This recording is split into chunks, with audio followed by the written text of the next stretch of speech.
Well, this one goes out to every elbows up, fingers up, owl beat collecting liberal from the election campaign because this Canada Day weekend, the biggest bang isn't the fireworks at all. It's a total diplomatic explosion. Donald Trump has ended all trade talks with Canada and he's threatening tariffs immediately. And Mark Carney, 12-week vacation, nowhere to be found. And once again, this liberal government, over a decade in power, has lit the fuse on a crisis. And at the center of all this crisis, a digital services tax that was never about fairness, never about negotiation, and never going to end well. Let's break this down. Let's go.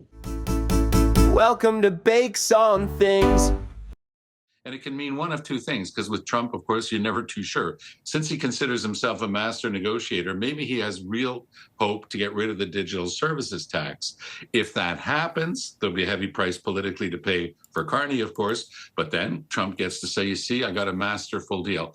On the dairy stuff, on the supply management, I don't see how it would be possible for us to give much on that, because across the country, the whole system has been in place for so many decades that it would be upheaval in the Canadian dairy market. So I don't see that one as being very easy to move along. Welcome back to Bakes on Things, and I am fired up this Saturday morning. Happy long weekend to you all. Please like, subscribe, and comment. But guess what?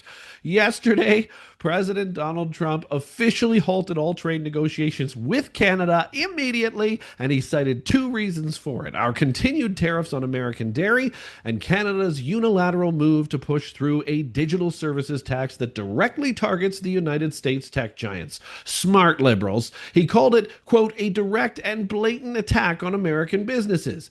Now, this isn't a Donald Trump tantrum like you might think. This is a calculated response to a Canadian tax that was designed without diplomacy at all by this liberal government. And you might say, no, it was the last one. Well, guess what? It's the same one. And without transparency, without a single care for its consequences, here we sit with no trade deal. And it's not happening in the next 30 days, folks. This is an epic fail. So what is the digital services tax? Because many of you may not know. In fact, liberals who turn off the news and just think liberal probably don't either. So what is this digital services tax? Well, simply put, Canada is charging a 3% tax on all revenue earned by large digital companies from Canadian users. That means Facebook, Google, Amazon, Uber, and others now owe Canada billions, starting retroactively from January 1st, 2022. You heard that right.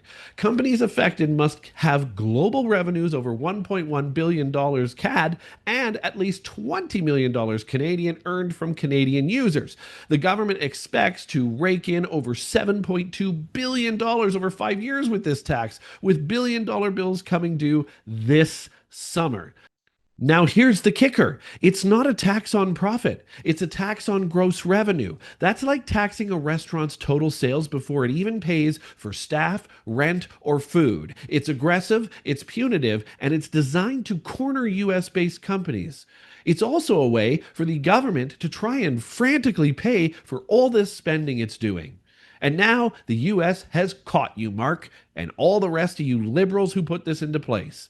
President Trump isn't wrong to be furious here. This tax wasn't negotiated, it wasn't coordinated with allies, and worse, it was implemented retroactively to 2022, which violates every rule of good faith diplomacy. This is why Donald Trump is pissed. Trump warned Canada months ago. The US trade representative raised concerns about this. Even the OECD recommended countries hold off until a global agreement could be finalized, but not our liberals. No, our liberals went ahead and did it anyway. Canada pushed forward just like it always does, basically daring the United States to respond, and now it has. And here we go, because they did it. Trump has now suspended all trade discussions and has given Canada 7 days to repeal the entire digital services tax or face brand new tariffs on dairy, autos, lumber, aluminum, and even more.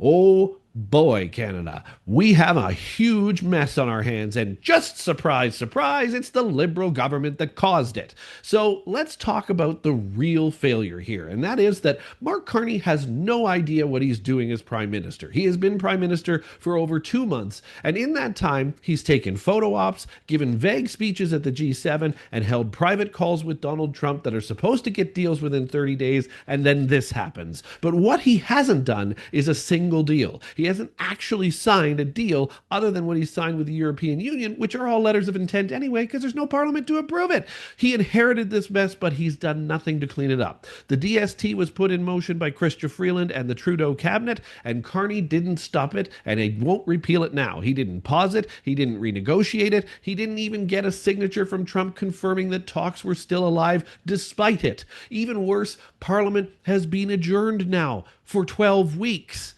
There is no budget. Asininely, there is no budget. I know I love that word, but no public oversight, no emergency powers authorized to handle this escalating trade conflict whatsoever. And remember, Canada still hasn't hit its 2% NATO spending target, and suddenly we are trying to spend 5% of it. What is happening here?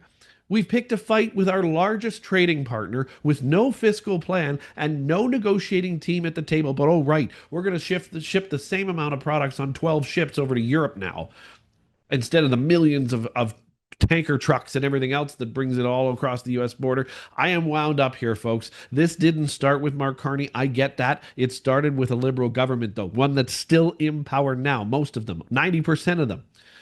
It's been in power for over 10 years, and it has continuously governed by virtue signaling and short-term politics, and this is what happens when you do that. Remember when Trudeau promised sunny ways? Well, here we are, folks, right in the middle of the storm. And this is the same government that killed pipeline deals, overspent on everything from pandemic aid to media bailouts, froze our own citizens' bank account, and left our strategic reserves empty. Now we're in a trade war without a budget and a parliament on vacation with trillions almost in debt. I mean, this is real. And that digital services tax, it was a final straw for Donald. Tom, what do you make of this timeline? Because the president has this habit of, 1 week, 2 weeks, 15 days, 2 months. And now he says, and I'm going to quote him, that within the next 7-day period, we will let Canada know the tariff that they will be paying to do business with the United States of America. What do you make of this 1 week period? It's the same thing, that we're very close to a deal, and that Trump will get to crow that he got the deal that he wanted if it does come to pass. At the same time, Prime Minister Carney is going to have to get ready to be very tough. Trump keeps saying he doesn't need Canadian petroleum, doesn't need Canadian lumber, doesn't need anything we've got in Canada, including the potash that goes into every single farmer's field in the United States of America. Fine. A policy designed to look tough on billionaires while making Canada look reckless on the world stage. And now we're a giant world embarrassment once again. And all of this has been caused by the Liberal government of Canada. So here's what happens next. Are you ready? Because what is next? What do we think we can expect from this? Well, Trump's team says tariffs are coming within days, and I believe him because he's pissed, and our businesses are now terrified. Our dollar is wobbling, and Carney, well, the good news is he's probably fishing somewhere.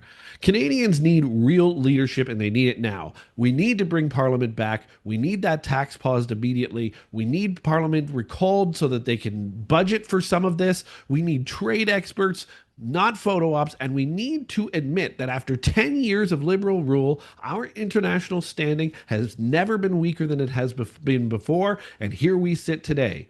This wasn't just a political error. It's a national embarrassment. It's a world embarrassment. And if we don't reverse our course fast, our economy, our workers, and our families will be the ones paying the absolute price here. I'm not trying to scare you. I want you to have a happy Canada Day, folks, but it is time to wake up. I know it's the long weekend. I know we desperately need positivity, but this announcement from Trump is epic because it has pointed out a giant hole in this Liberal government and Mark Carney's rule, and something needs to be done about it.